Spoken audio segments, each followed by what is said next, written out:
Debate വിത്ത് സ്മൃതി പരുത്തിക്കാട്. ലൈംഗിക പീഡന കേസുകളിൽപ്പെട്ടവർക്ക് പല്ലും നഖവും മുളച്ച കാലമാണിത്. കീഴ്ക്കോടതി വിധികളിൽ വിജയപ്രഖ്യാപന വെല്ലുവിളികളുമായി പുളയ്ക്കുന്നവരുടെ കാലം.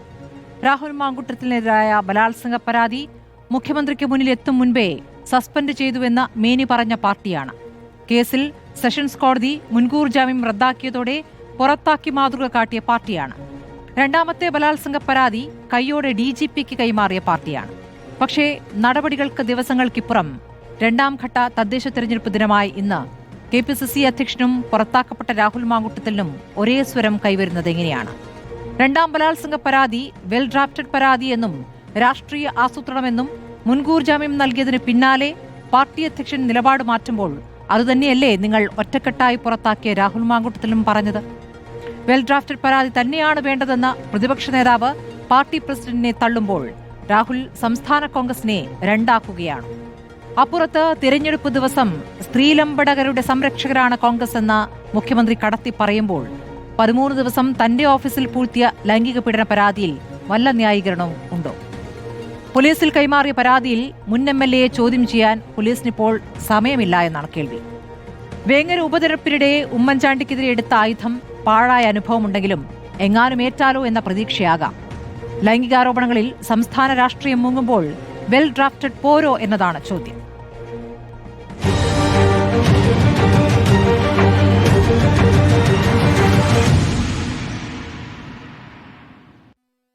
CPM-ൽ നിന്നും VK സനോജ്, കോൺഗ്രസിൽ നിന്നും VR അനൂപ്, സുപ്രീംകോടതി അഭിഭാഷകൻ രഞ്ജിത്ത് മാരാർ, രാഷ്ട്രീയ നിരീക്ഷകനായ ഡോക്ടർ MN കാരശ്ശേരി എന്നിവരാണ്. ആദ്യം ഞാൻ കോൺഗ്രസിലേക്കാണ് പോകുന്നത്. VR അനൂപ്, ഇന്നിപ്പോൾ മുഖ്യമന്ത്രി പറഞ്ഞ സ്ത്രീലമ്പടരുടെ സംരക്ഷകരാണ് കോൺഗ്രസ് എന്ന പ്രയോഗം, അതിന്മേൽ കോൺഗ്രസ് ഒറ്റക്കെട്ടായി ഒരു പ്രതികരണം നടത്തുമെന്ന് പ്രതീക്ഷിച്ചെടുത്താണ് വെൽ ഡ്രാഫ്റ്റഡ് ആരോപണം അല്ലെങ്കിൽ വെൽ ഡ്രാഫ്റ്റഡ് കേസ് എന്ന പ്രതികരണവുമായി KPCC അധ്യക്ഷൻ വരുന്നത്. അതിനെ തള്ളി പാർട്ടിയുടെ പ്രതിപക്ഷ നേതാവ് വരുന്നത്. എന്താണ് ഇക്കാര്യത്തിൽ കോൺഗ്രസിന്റെ യഥാർത്ഥ നിലപാട്? അതിലേക്ക് ഞാൻ വരാം സ്മൃതി. അതിനു മുമ്പ് പിണറായി വിജയൻ കേരളീയ പൊതുസമൂഹത്തിന് മുന്നിൽ നടത്തിയ പല പ്രസ്താവനകളുണ്ടല്ലോ. അത് പത്രപ്രവർത്തകനെ മുതൽ പാർലമെന്റ് അംഗത്തെ വരെ, പുരോഹിതന്മാർ ഉൾപ്പെടെയുള്ള ആളുകളെ അങ്ങേയറ്റം അധിക്ഷേപകരമായ പരാമർശങ്ങൾ നടത്തിയൊരു ചരിത്രമുണ്ട് അദ്ദേഹത്തിന്. എടോ ഗോപാലകൃഷ്ണ, നികൃഷ്ട ജീവി, പരനാറി. അപ്പോൾ പിണറായി വിജയനിൽ നിന്ന് അത്തരം പ്രയോഗങ്ങൾ ഉണ്ടാകുന്നത് അപ്രതീക്ഷിതമല്ല. പക്ഷെ കേരളത്തിൻ്റെ മുഖ്യമന്ത്രി എന്ന് പറയുന്നത് ബഹുമാന്യമായ പദവിയാണ്. പക്ഷെ മുഖ്യമന്ത്രി സ്ഥാനത്ത് ഇരുന്നു കൊണ്ട് ഒരാൾ നടത്തേണ്ട പ്രസ്താവനയുടെ ഔന്നത്യം അദ്ദേഹം പാലിക്കുന്നില്ല എന്നുള്ളതാണ് യാഥാർത്ഥ്യം. ഇപ്പോൾ കോൺഗ്രസ് സ്ത്രീലമ്പടന്മാരെ സംരക്ഷിക്കുന്നു എന്നൊക്കെ പറയുമ്പോൾ ഒറ്റപ്പെട്ട വ്യക്തികളെ മാത്രം ഉദാഹരിച്ചുകൊണ്ട് പറയുമ്പോൾ അദ്ദേഹത്തിൻ്റെ അവസ്ഥ കൂടി ആലോചിക്കണ്ടേ? നേരത്തെ താങ്കൾ തന്നെ പറഞ്ഞതുപോലെ ഈ PT കുഞ്ഞഹമ്മദ് അദ്ദേഹം എന്ന് പറയുന്നത് അറിയപ്പെടുന്ന ഇടതുപക്ഷ സഹയാത്രികനാണ്, CPM-ന്റെ പ്രവാസി സംഘത്തിൻ്റെ സംസ്ഥാന നേതാവായിരുന്ന ആളാണ് എന്ന് മാത്രമല്ല അദ്ദേഹം ഈ ക്രൈം ചെയ്തിരിക്കുന്നത് എപ്പോഴാണ് സ്മൃതി? അദ്ദേഹം ഔദ്യോഗിക കൃത്യനിർവഹണത്തിന്റെ ഭാഗമായിട്ടാ ചലച്ചിത്രമേളയുടെ സ്ക്രീനിങ്ങുമായി ബന്ധപ്പെട്ട് ഈ സർക്കാർ നിയോഗിച്ച ഒരു പ്രവർത്തനത്തിൽ ഏർപ്പെടുമ്പോൾ സർക്കാർ പദവി ദുരുപയോഗം ചെയ്തുകൊണ്ട് നടത്തിയതാണെന്നേ. അതിൽ 13 ദിവസത്തെ ഈ താമസം വരിക എന്ന് പറയുന്നത് അസ്വാഭാവികമല്ലേ? ഇപ്പോൾ പോലും അദ്ദേഹത്തെ ചോദ്യം ചെയ്യുന്നില്ല. അപ്പോൾ ഈ കാര്യങ്ങളിലൊന്നും CPM-ന്റെ LDF-ന്റെ ഈ സർക്കാരിൻ്റെ സ്ത്രീപക്ഷ സമീപനം എന്ന് പറയുന്നത് തികച്ചും വ്യാജമാണെന്ന് വ്യക്തമാക്കപ്പെടുകയല്ലേ? കോൺഗ്രസിനെതിരെ ഉപയോഗിക്കാനുള്ള ഒരു ആയുധം എന്നതിൽ കവിഞ്ഞ് ഇത്തരം വിഷയങ്ങളോട് CPM-ന് ഒരു ധാർമ്മികമായ പ്രതിബദ്ധത ഇല്ല എന്ന് വ്യക്തമാക്കപ്പെട്ടു കഴിഞ്ഞു. ഞങ്ങളെ സംബന്ധിച്ച് ഞങ്ങൾക്കെതിരെ വരുന്ന വിമർശനങ്ങൾക്ക് ഞങ്ങൾക്ക് മറുപടിയുണ്ട്.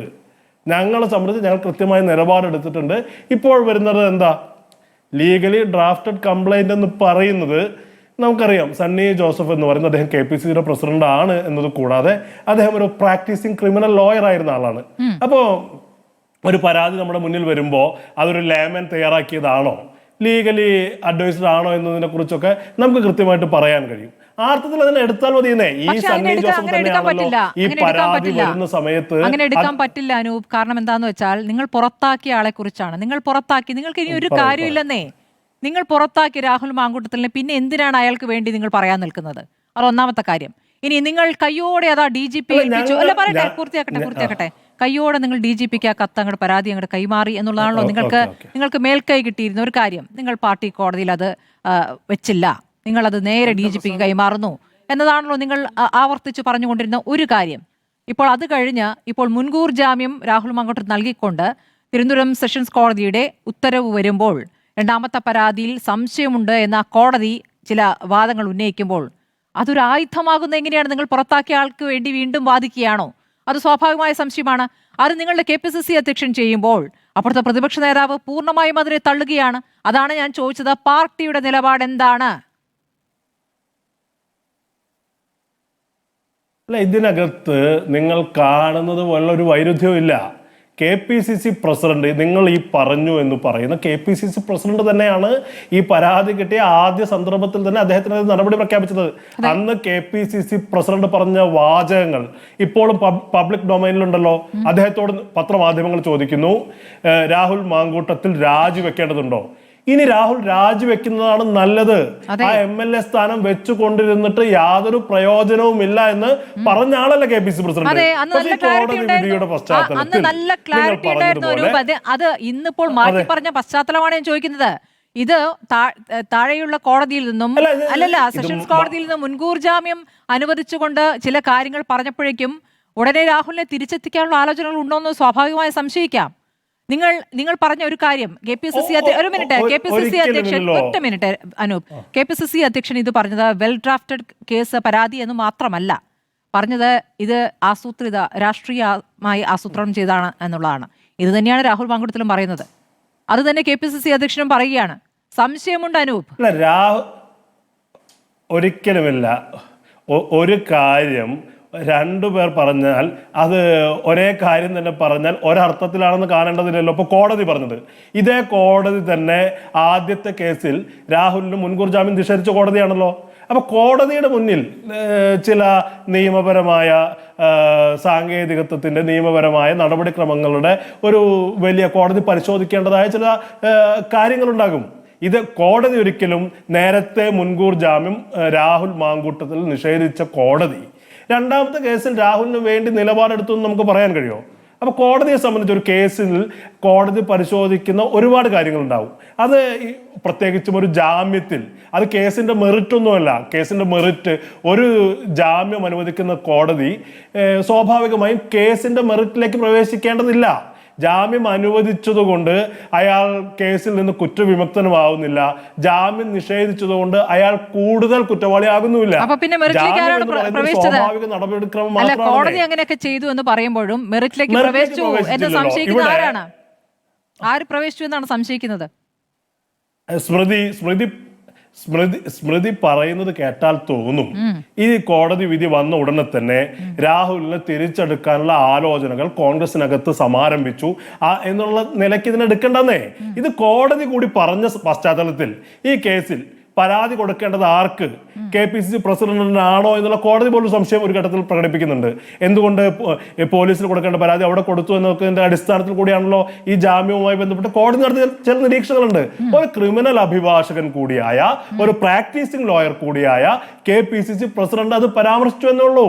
അദ്ദേഹത്തിന് ആ കാര്യത്തിൽ ഒരു പ്രതിപക്ഷ നേതാവ് പറയുന്നത് വെൽ ഡ്രാഫ്റ്റഡ് പരാതി തന്നെയാണ് കൊടുക്കേണ്ടത്. അതിൽ ഒരു നിയമോപദേശം തേടിയിട്ടാണ് ആ പരാതി തയ്യാറാക്കിയതെങ്കിൽ അത് അങ്ങനെ തന്നെയാണ് ചെയ്യേണ്ടത് എന്ന് പ്രതിപക്ഷ നേതാവ് പറയുന്നത്. ഇത് ആസൂത്രണമാണ് എന്ന് KPCC അധ്യക്ഷൻ പറയുന്നത്. രണ്ടും രണ്ടായിട്ട് തന്നെയാണ് ഇവിടെ സാമാന്യ ബുദ്ധിക്ക് ആളുകൾക്ക് മനസ്സിലാവുക. നിങ്ങൾക്ക് പക്ഷെ അത് ഒന്നായി തോന്നുന്നു. അങ്ങനെയാണോ ബാക്കിയുള്ളവർക്ക് തോന്നിയത്? ഞാൻ ചോദിക്കട്ടെ. VK സനോജ് ഇന്ന് പ്രതിപക്ഷ നേതാവ് പറഞ്ഞത് KPCC ഞാൻ വരാം. VK സനോജ് പ്രതിപക്ഷ നേതാവ് ഇന്ന് പ്രതികരിച്ചത്, ഇന്ന് മുഖ്യമന്ത്രിക്ക് മറുപടി നൽകാൻ വേണ്ടിയാണ് പ്രതിപക്ഷ നേതാവ് വന്നത്. പക്ഷേ എന്തുകൊണ്ടോ കോൺഗ്രസിന്റെ ഭാഗ്യക്കേട് കൊണ്ടോ എന്തോ അറിയില്ല, KPCC അധ്യക്ഷന്റെ വാദം തള്ളുന്നതിലേക്ക് അദ്ദേഹത്തിന് കൂടുതൽ സമയം നൽകേണ്ടി വന്നു. ഇപ്പോൾ CPM അതിനെ എങ്ങനെയാണ് കാണുന്നത്? അതോടൊപ്പം തന്നെ CPM-നെതിരെ ഉന്നയിക്കപ്പെടുന്ന ആരോപണമുണ്ടല്ലോ, അല്ലെങ്കിൽ സർക്കാരിനെതിരെ ഉന്നയിക്കുന്ന ആരോപണം, അതിനു കൂടി മറുപടി.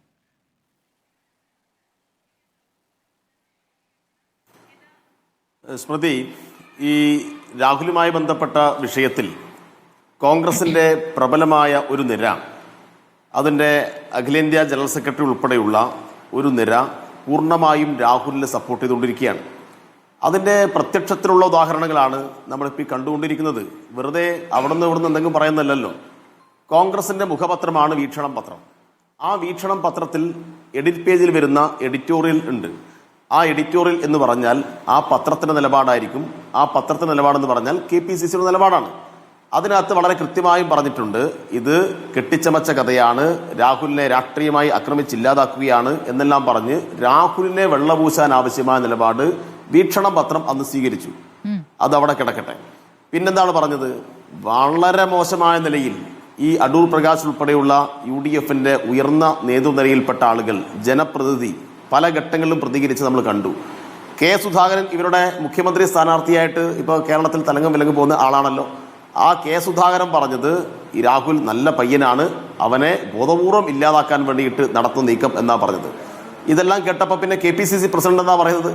KPCC പ്രസിഡന്റ് പറയുന്ന ഉത്തരവാദിത്വത്തോടു കൂടി പറയേണ്ട ആൾ വളരെ മോശമായ നിലയിൽ ഇരകളെ അധിക്ഷേപിക്കുന്ന രൂപത്തിലാണ് കാര്യങ്ങൾ പറയുന്നത്. ഇതാർക്കാണ് ഇവിടെ മനസ്സിലാവാത്തത്? ഇപ്പോൾ രണ്ടാമത് ഒരു പരാതി വരുന്നു. രണ്ടാമത് വന്ന പരാതിയുടെ ഉള്ളടക്കം സംബന്ധിച്ചും അതുമായി ബന്ധപ്പെട്ട കാര്യങ്ങളെല്ലാം പറഞ്ഞു കേട്ടിടത്തോളം അതിഭീകരമായ കാര്യമാണ്. അപ്പൊ അതിനകത്ത് ഇരയുടെ കൂടെ നിൽക്കുന്നു എന്ന് പറയേണ്ടതിന് പകരം ആ പരാതി കൊടുത്ത കുട്ടിയെ എത്ര മോശമായിട്ടാണ് ചിത്രീകരിച്ചത്. ആ കുട്ടി എന്തെങ്കിലും സാമ്പത്തിക താല്പര്യത്തിനോ ആ കുട്ടി എന്തെങ്കിലും രാഷ്ട്രീയ താല്പര്യത്തിനോ വേണ്ടിയിട്ടാണ് ഈ പരാതി നന്നായി ഡ്രാഫ്റ്റ് ചെയ്ത് കൊടുത്തത് എന്ന് സണ്ണി ജോസഫിനോട് ആരാ പറഞ്ഞത്? സണ്ണി ജോസഫിന് എവിടെന്നെങ്കിലും വിവരമുണ്ടോ?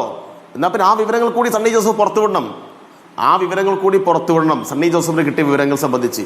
അല്ലാതെ ഒരു പെൺകുട്ടി വളരെ കൃത്യമായിട്ട് ഒരു പരാതി കൊടുക്കുന്നു, ആ പരാതി നന്നായി ഡ്രാഫ്റ്റ് ചെയ്തിരിക്കുന്നു എന്ന് ആക്ഷേപിക്കുക എന്ന് പറഞ്ഞാൽ ആ പരാതി കൊടുത്തത് തന്നെ പുറത്ത് CPMന് വേണ്ടിയിട്ടോ അല്ലെ ഇടതുപക്ഷ പ്രസ്ഥാനത്തിന്റെ ഭാഗമായി നിൽക്കുന്ന ആർക്കോ വേണ്ടിയിട്ടോ തയ്യാറാക്കിയ പരാതി എന്നാണ്. യഥാർത്ഥത്തിൽ ഇത് ഇരയെ അധിക്ഷേപിക്കലല്ലേ? അപ്പൊ ഇവരെല്ലാം വന്ന് എന്താണ് ഇപ്പൊ ചെയ്തുകൊണ്ടിരിക്കുന്നത്? ഈ അഖില ലോക പെർവെർട്ടായിട്ടുള്ള, ഈ ലോക തമ്മാടിയായിട്ടുള്ള, ഈ ക്രിമിനലായിട്ടുള്ള ഈ കക്ഷിയെ സംരക്ഷിക്കാൻ വേണ്ടിയിട്ട് എല്ലാ അർത്ഥത്തിലും കൂട്ടുനിൽക്കുകയല്ലേ? എല്ലാ അർത്ഥത്തിലും കൂട്ടുനിൽക്കുകയല്ലേ? എന്നിട്ട് അപ്പുറത്ത് പോയി നിന്നിട്ട് പറയാം, അയ്യോ ഞങ്ങൾ നേരത്തെ പുറത്താക്കിയെന്നാ പറയുന്നത്. യഥാർത്ഥത്തിൽ സെഷൻസ് കോടതി മുൻകൂർ ജാമ്യം അന്ന് കൊടുത്തിരുന്നെങ്കിൽ ഒരു കാരണവശാലും ഇയാളെ കോൺഗ്രസ് പുറത്താക്കില്ല എന്ന് ആർക്കാ അറിയാത്തത്? എന്തിനാണ് സെഷൻസ് കോടതിയുടെ ജാമ്യ അപേക്ഷ അതിൻ്റെ വാദം നടന്ന് അതിൻ്റെ വിധി പ്രസ്താവം വന്ന് 1 മിനിറ്റ് 2 മിനിറ്റ് എടുത്തിട്ട് പുറത്താക്കിയത്? അവൻ നേരത്തെ പുറത്താക്കിക്കൂടായിരുന്നു? VD സതീശൻ എന്താ പല ഘട്ടങ്ങളിലും പറഞ്ഞത്? ഞങ്ങൾ നേതൃത്വം കൂട്ടായി എടുത്ത തീരുമാനം എന്നാണ്. ഞങ്ങൾക്ക് ബോധ്യപ്പെട്ടതിന്റെ അടിസ്ഥാനത്തിൽ എടുത്ത തീരുമാനം എന്നാണ്. എന്നാൽ ബോധ്യപ്പെട്ടതിന്റെ അടിസ്ഥാനത്തിലാണെങ്കിൽ പിന്നെ എന്തിനാണ് കോൺഗ്രസ് പാർട്ടിയിൽ ഇത്തരം ആളുകൾ ഇവരെ സംരക്ഷിക്കാൻ വേണ്ടി മുന്നോട്ട് വരുന്നത്? അപ്പൊ ഇതെല്ലാം വളരെ കൃത്യമായിട്ട് കോൺഗ്രസിലെ ഈ ഷാഫി പറമ്പിലും അടൂർ പ്രകാശും സുധാകരനും സണ്ണി ജോസഫും അടങ്ങുന്ന ഈ സംഘം ഈ ക്രിമിനലിനെ സംരക്ഷിക്കാൻ ആവശ്യമായ നിലപാട് സ്വീകരിക്കുകയാണ്. സതീശനും നേരത്തെ സംരക്ഷിക്കാനൊക്കെ നോക്കിയെങ്കിലും ഒരു ഘട്ടം കഴിഞ്ഞപ്പോൾ സതീശന് ചില കാര്യങ്ങളിൽ ചില ആളോട് പറയേണ്ടി വന്നിട്ടുണ്ട്. അപ്പോൾ സതീശൻ അനുഭവിക്കേണ്ടി വന്ന പ്രശ്നങ്ങൾ നമ്മൾ കണ്ടല്ലോ. കെ കച്ചൻ എന്നാ വിളിച്ചത്, സതീശൻ എന്നാ സതീശനെ വിളിച്ചത്. ആരാ വിളിച്ചത് ഈ രാഹുൽ മാങ്കൂട്ടത്തിന് വേണ്ടി, ഷാഫിക്ക് വേണ്ടിയിട്ട്, ഈ സംഘങ്ങൾക്ക് വേണ്ടിയിട്ട് എല്ലാ തരത്തിലും ഫേസ്ബുക്കിലും സോഷ്യൽ മീഡിയയിലും ഇടപെടുന്ന അതേ പേജുകളിൽ നിന്ന് VD സതീശനെ ആക്രമിച്ചുകൊണ്ടുള്ള കാര്യങ്ങൾ വരികയാണ്. ഇപ്പൊ കോൺഗ്രസിന്റെ ഔദ്യോഗികമായിട്ട് കോൺഗ്രസ് ആരുടെ കൂടെ നിൽക്കുന്നു എന്ന് എന്തറിയാൻ കേരളത്തിലെ ജനങ്ങൾക്ക് താല്പര്യമുണ്ട്. അതോടൊപ്പം ജനങ്ങൾക്ക് ഇതും അറിയേണ്ടതുണ്ട് സനോജ്. ഇപ്പോൾ PT കുഞ്ഞുമുഹമ്മദിനെതിരായ പരാതി 13 ദിവസം മുഖ്യമന്ത്രിയുടെ ഓഫീസിൽ ഇങ്ങനെ ഇരുന്നു എന്നതിലും ഒരു സംശയമുണ്ട്. അതിൽ കൂടി അങ്ങ് ഒരു വ്യക്തത വരുത്തി കഴിഞ്ഞാൽ അടുത്ത ആളുകളിലേക്ക് പോകാം. അതിലൊന്നും ഒരു അവ്യക്തതയുടെയും പ്രശ്നം ഉദിക്കുന്നില്ല. നവംബർ 27-ാം തീയതിയാണ് മുഖ്യമന്ത്രിയുടെ സാധാരണ എല്ലാ ആളുകളും പരാതികൾ അയക്കുന്ന ഇമെയിലേക്ക് പരാതി വരുന്നത്. ഇതുപോലെയുള്ളൊരു കേസായിരുന്നില്ല. ഇനിയിപ്പോൾ ഇതുപോലെയുള്ള കേസ് ഏതെങ്കിലും ഒരു പെൺകുട്ടി വന്ന് നേരിട്ട് മുഖ്യമന്ത്രിയെ കണ്ടുകൊടുത്തതോ അല്ലെങ്കിൽ മറ്റെന്തെങ്കിലും തരത്തിലുള്ള തെളിവുകൾ സോഷ്യൽ മീഡിയ വഴിയോ സാമൂഹ്യ മാധ്യമങ്ങൾ വഴിയോ പുറത്താവുകയോ അതുമായി ബന്ധപ്പെട്ട ചർച്ചകൾ നടക്കുകയോ ഒന്നും ചെയ്ത കാര്യമല്ല. PT കുഞ്ഞമ്മനെതിരായിട്ട് ഒരു അങ്ങനെ അത് പറയാൻ പറ്റില്ല സനോജ്. ഒന്നാമത്തെ കാര്യം CPMന്റെ പ്രധാനപ്പെട്ട അതുപോലെയല്ല എന്ന് പറയുന്നു.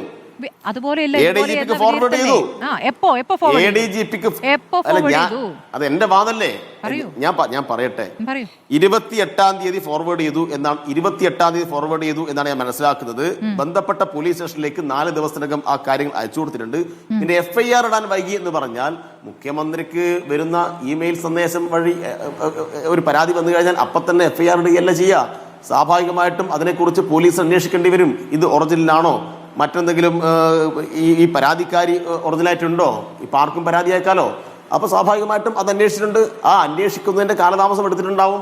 അല്ലാതെ ഈ പരാതി ഒഴിവാക്കാനോ ഈ പരാതിക്കാരിയെ എന്തെങ്കിലും തരത്തിൽ സ്വാധീനിക്കാനോ പി ടി കുഞ്ഞമ്മദിനെ ന്യായീകരിക്കാനോ അല്ലെങ്കിൽ മറ്റെന്തെങ്കിലും തരത്തിൽ പ്രസ്ഥാനം പുറപ്പെടുവിക്കാനോ ദേശാഭിമാനി മുഖപ്രസംഗത്തിൽ ഈ പരാതിക്കാരിയെ അധിക്ഷേപിക്കാനോ അല്ലെങ്കിൽ ഞങ്ങളുടെ പാർട്ടി സംസ്ഥാന സെക്രട്ടറി എന്തെങ്കിലും തരത്തിൽ ഈ പെൺകുട്ടികൾ വെൽ ഡ്രാഫ്റ്റ് ചെയ്ത പരാതിയാണെന്ന് പറയാനും ഞങ്ങൾ അതേ വഴി തുടർന്ന് സഞ്ചരിക്കണമെന്നില്ല. പക്ഷേ മനുഷ്യന്റെ സാമാന്യ ബുദ്ധിയെ കളിയാക്കരുത് സനോജ്. പി ടി കുഞ്ഞു മുഹമ്മദ് എന്ന മുൻ MLA ഒരു സാധാരണക്കാരനല്ല. പറയട്ടെ, പി ടി കുഞ്ഞു മുഹമ്മദ് മുൻ MLA പാർട്ടിയുടെ അടുത്ത ആളാണ്. നേരത്തെ VR അനു പറഞ്ഞതുപോലെ IFK-യുമായി ബന്ധപ്പെട്ട് ഔദ്യോഗികമായ സർക്കാർ പരിപാടിയുടെ കാര്യക്കാരനായ ചുമതലക്കാരനായി അവിടെ വന്നിട്ടുള്ളതാണ്. അവിടെ ഒരു വനിതാ സംവിധായകയെ തന്നെയാണ് ഈ അനുഭവസ്ഥ. ആ അനുഭവം എന്നുള്ളത് മുഖ്യമന്ത്രിയുടെ ഓഫീസിലേക്ക് ഒരു പരാതി കത്തിന്റെ രൂപത്തിൽ വരുന്നു എന്നതല്ലാതെ അവിടേക്ക് അത് അറിഞ്ഞിട്ടേ ഇല്ല, അത് വളരെ യാന്ത്രികമായി അവിടേക്ക് ഫോർവേഡ് ചെയ്യുകയാണ് എന്ന് സാമാന്യ ജനത്തിന് വിശ്വസിക്കാൻ പറ്റില്ല.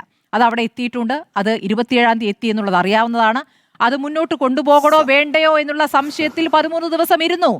അങ്ങ് മനസ്സിലാക്കേണ്ടത് രാഹുൽ മാങ്കൂട്ടത്തിനെതിരായ പരാതിക്ക് മുൻപ് തന്നെ അത് അവിടെ എത്തിയിരിക്കുന്നു എന്നുള്ളതാണ്.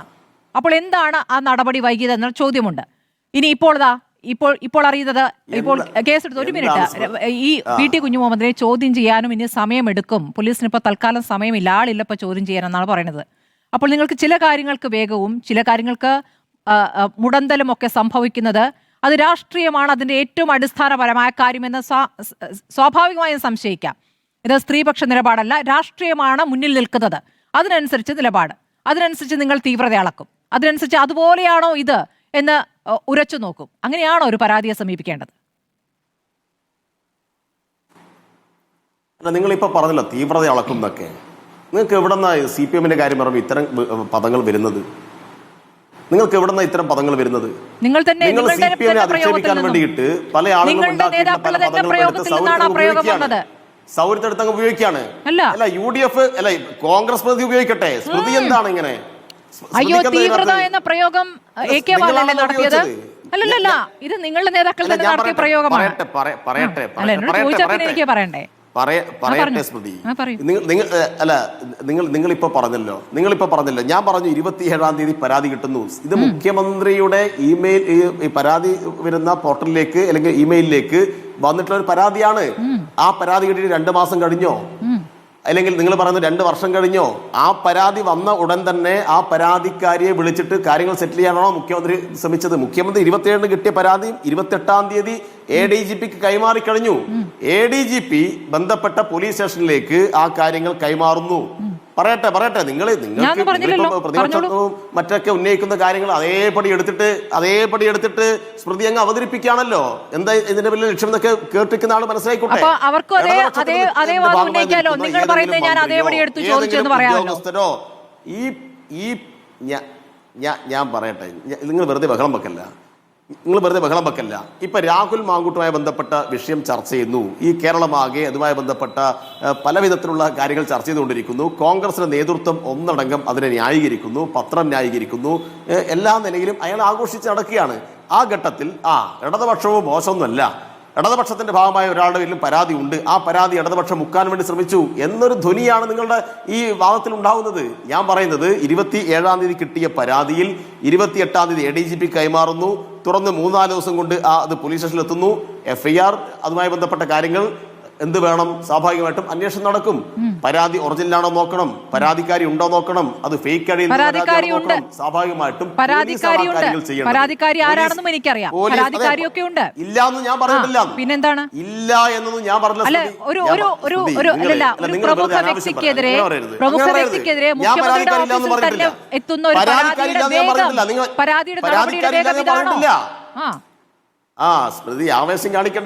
സ്മൃതി ആവേശം കാണിക്കല്ലേ. പരാതിക്കാരി ഇല്ലാന്നും ഞാൻ പറഞ്ഞിട്ടില്ല.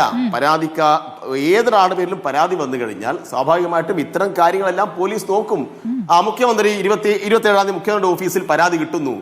എന്നാ പിന്നെ കുറച്ച് 10 ദിവസം കഴിയട്ടെ, എന്നിട്ട് DGP കൊടുക്കാം അന്ന് ആരെങ്കിലും അന്വേഷിച്ചിട്ടാണോ പരാതി കൊടുക്കുന്നത്? 28-ാം തീയതി തന്നെ പോലീസിന് കൈമാറി കഴിഞ്ഞു. പിന്നെ പോലീസ് സംവിധാനത്തിന്റെ ഭാഗമായിട്ട് അത് അവർ അന്വേഷിക്കും. FIR രജിസ്റ്റർ ചെയ്തതിന് മുന്നേ ഈ കാര്യങ്ങളെല്ലാം പരിഗണിച്ച് ആ അന്വേഷണം മുന്നോട്ട് പോകും. ആരും സംരക്ഷിക്കപ്പെടുന്ന പ്രശ്നം ഉണ്ടാവില്ല.